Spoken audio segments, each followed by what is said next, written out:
If you are demanding more from the world, you have expectations of the kind of guy you want, the lifestyle you want, the job you want, the business that you want. So ultimately, we can call in these things, but it also requires work to embody and be the vibration and hold the responsibility of the type of life that we want. Hi, my name is Jasmine, and on this channel, we talk all about becoming the woman of your dreams and building a life that you absolutely love. And in this video, I am going to be sharing with you how to become a value-driven woman, how to be less agreeable and more assertive by being a woman of integrity. When you are a woman who lives according to her own code and being true to herself and her values, in the end, she is always the person that gets chosen. She is not the pushover. She is not the doormat. She is not this leftover option. She is the option. Authentic people who choose themselves and listen to themselves and live according to their own rules and morals, those are the types of people who always win. Here are all the video chapters, and you can find the video chapters in the description below. And if you are somebody who is ready to do the real work, I'm not just talking about watching these videos, but actually transforming, I provide worksheets for every single one of my videos. In these worksheets, you'll find in-depth journaling prompts as well as practical exercises to help you start removing your limiting beliefs and to write out an action plan so you can start living out as your highest self today.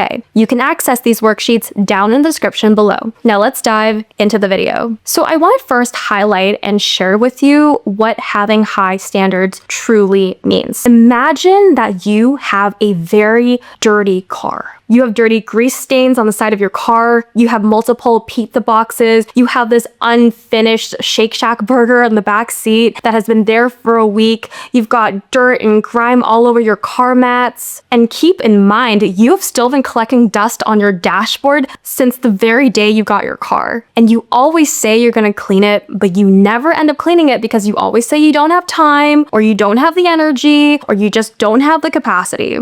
Say that you are driving a guest to a party. When this guest looks around your car, how likely are they going to respect your car? She's not going to. And in fact, she will only respect your car at the extent where you respect it yourself. Since she already sees, well, you already trashed your car anyway, so what's the point? She's not a bad person, right? She's not purposely trying to make your car even worse, but it's the fact that that standard within this dirty car is already so low that there is no real expectation for her to behave or to keep it clean. She's simply going to model the way that you've been respecting your own car. Even if you do ask politely and say, please respect this car, please don't eat in this car, please don't have your dirty shoes in the car, your friend's going to be like, what the heck, right? Because this car is already dirty. It's not going to make a huge difference if I leave a little stain on it. You cannot get upset at people wearing dirty shoes into your dirty car. It's simply because you've set that standard in your own life, and you cannot expect other people to treat you any differently. Now, say that you have a very clean car. So you purposely, every Sunday, you do take out some time to vacuum,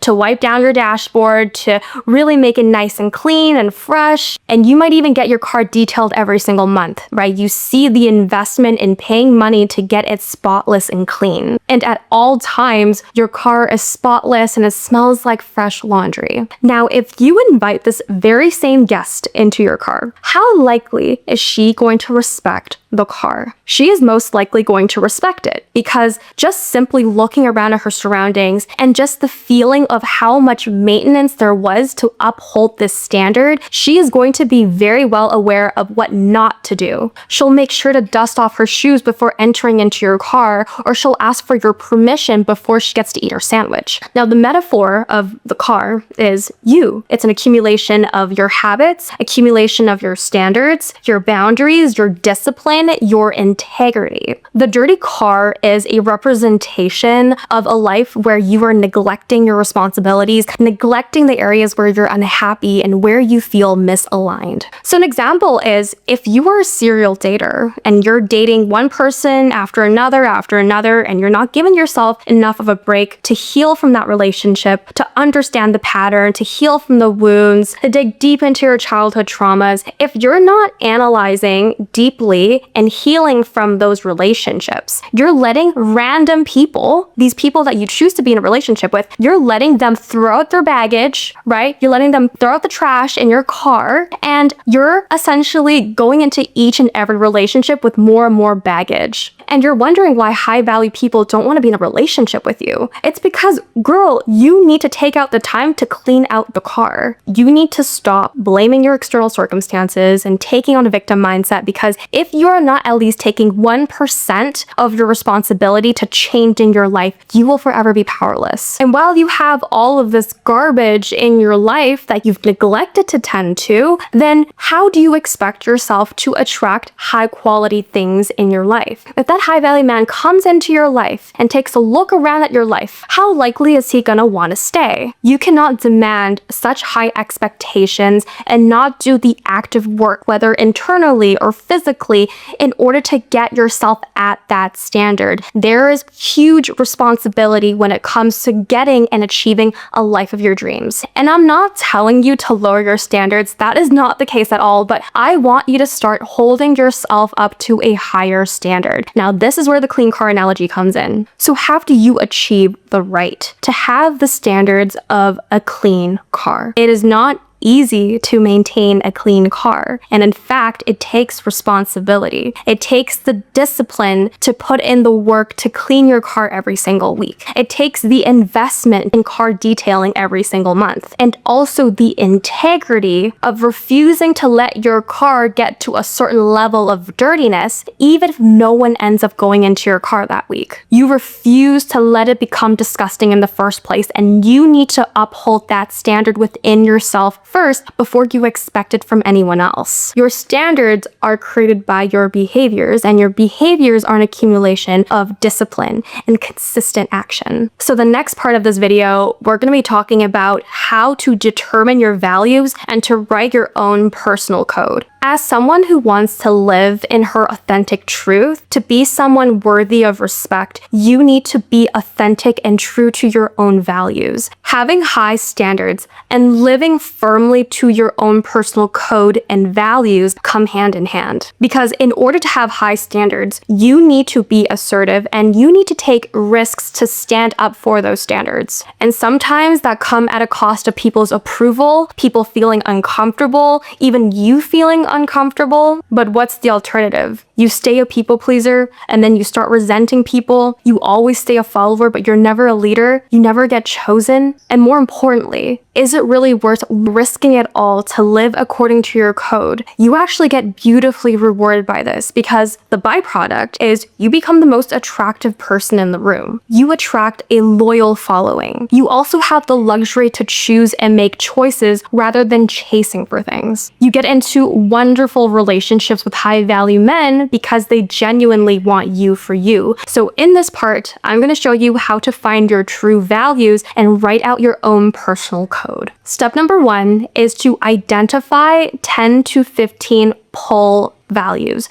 So I want you to take a look at my worksheet, and I have at least 100 values that you can choose on a page. And I want you to just go through that page and highlight or circle values that you identify with. I want you to tune into your body and figure out which values make you feel more expansive, which values make you feel more contracted, and the expansive ones, you want to circle and start paying attention to those. These are not aspirational values. This isn't values that you want to have, or these are not societal values. Step number 2, and this part is going to be a little hard, but I want you to reduce that list of 15 and narrow it down to 2. This is a very important step because you may have 15 core values, but some of those values could butt heads with one another. So for example, if you're in a relationship and you have the value of harmony, but you also have the value of truth, and you're running into a situation where your partner is doing something that you do not like. The value of harmony could mean that you bypass and you pretend that nothing's happening. But at the same time, you also value truth. So there's another part of you that wants to speak the truth and tell him your boundaries. When you're able to narrow it down to 2 core values, you no longer have this gray area. You no longer become wishy-washy. You're able to make decisions fast and you're able to trust yourself more. So I know this is really hard because I know all these values are important to to you, but just go through these questions. What actually governs you when it costs you something? Because values exist to guide you through your hard moments, not only just the easy ones. If you lose this value, would you lose yourself? Or was there a moment where you felt deeply uncomfortable, or you felt like you were betraying yourself, or felt guilty for betraying? Or is this a value that you return to repeatedly across all seasons of your life? Now, step number 3 is to brainstorm your non-negotiable principles for each value. So for each core value, I want you to write 2 lists. The first list is the behaviors that support this value. If you value respect, the list of behaviors that support this value is that you stand up for yourself and you set firm boundaries. You stand up for others when other people are being disrespected. You keep promises that you make to yourself. And the second list are the slipping behaviors or decisions that you make that violate this value. Some slippery behaviors that violate this value of respect is laughing off disrespect, pretending that nothing happened,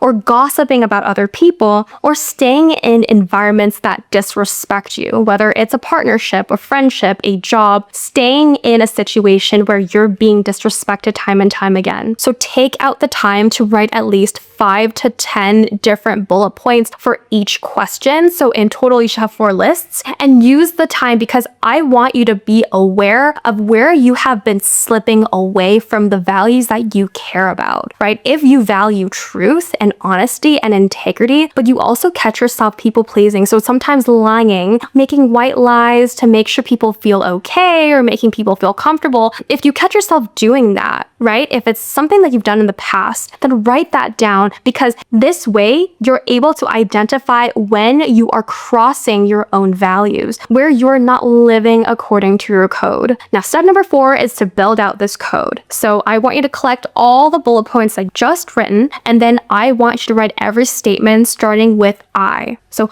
I always stand up for myself and set firm boundaries when crossed. I stand up for myself and others when disrespected, even if it makes people uncomfortable. I do not abandon myself just to be liked. I leave environments that violate my code. After you've listed it all out, I want you to print it out, and then I want you to frame it and put it on your wall so that every morning you look at that code, because that code is a reflection of your true authentic self. And if you do not live according to this code, the more you're going to lose your sense of self, and the whole point is to bring yourself back into your center. Now that you have a clear understanding of where your standards are at, where your values are at, now it is time to protect those standards and values, and it's about being less agreeable and being more assertive. As women, it's really common for us to be less assertive or to be more agreeable just because we are very empathetic beings. Just because it's common doesn't mean that it's right. Have you ever met someone who was constantly agreeable, and whenever you said, they would always be a yes man? Over time, it gets annoying, right? Because it feels that they're not truly being genuine with you, and it doesn't feel like they're actually responding based on their truth. They're only responding in the way that you want to hear. People can sense whether you are genuine or not, and being agreeable is not always a great thing, and it creates a sense of mistrust. So now the question here is, how can I be less agreeable? How can I start being more disagreeable and more assertive? So in order to be assertive, you need to first figure out what you want, what you truly want, not what other people want. And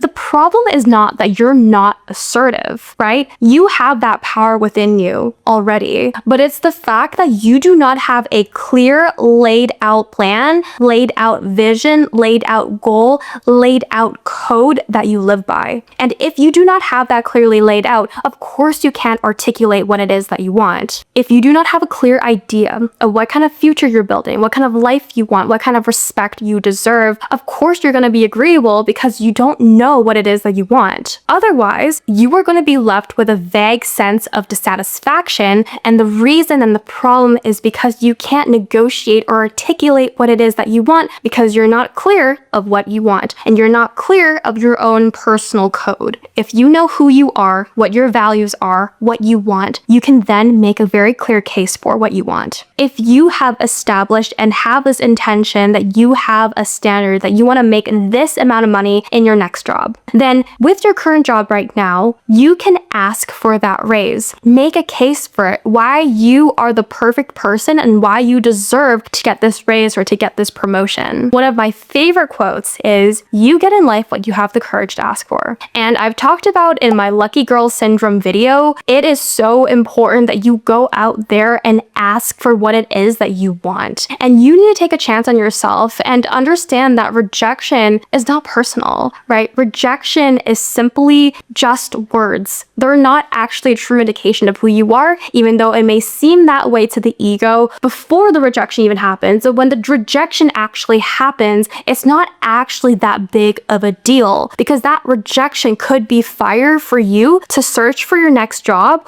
or that could be fire for you to start your own business, to actually go all in on your dreams. That rejection is simply redirection. So don't take it personally. And if you get that raise, that is so awesome, right? You would have never gotten that raise if you didn't ask for it. Same for men, relationships, people you want mentoring from. You need to reach out and ask, because if you don't ask, people do not know. And going back to being agreeable, the more that you avoid conflict, that initial small conflict will only grow in size with time. Whenever you avoid those small opportunities to confront someone about your boundaries or things that you desire, the more that you reject yourself, that's going to lead to long-term resentment. And this often happens in relationships. When we get into a relationship and we obviously really like this person and we don't want this person to leave, so we end up dimming our light. We end up letting these people cross our boundaries, even if it doesn't make us feel good, just because we're afraid of confronting that person. But what if it is their desire to make your life better? What if you stating your boundaries and you asserting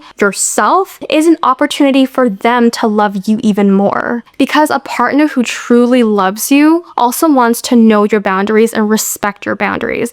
And if that person is not meant for you and he's not respecting your boundaries and he decides to leave the relationship, was he even yours to begin with? The whole point is that you're not living according to other people's rules. Because if people see and get upset at you for stating your boundaries and stating your needs, it's actually a reflection of them that they're not mature enough to handle it. You have a moral obligation to yourself every day, and if you're not looking out for yourself, no one is out here to save you. If you ever feel confused or not sure why a situation or something has made you feel uncomfortable, tune into your body, because your body is a lot smarter than you think. You may not logically be able to piece together why that situation has made you uncomfortable, or why you feel that a boundary has been crossed or a standard has not been upheld, but you need to tune back into your body and figure out what it is that made you feel this way. Just simply identifying and honoring your own needs is a form of self-love. Now, we've reached the end of this video. I would love to know in the comments down below, what are your 2 core values? And if you want to implement everything that I've taught in this video and identify your core values, as well as identifying your own personal code, then download my worksheets down below. And if you are currently on the journey of becoming the woman of your dreams and building a life that you love, check out my channel, because I make a ton of videos about self-worth, relationships, money, career, literally all things high value woman energy.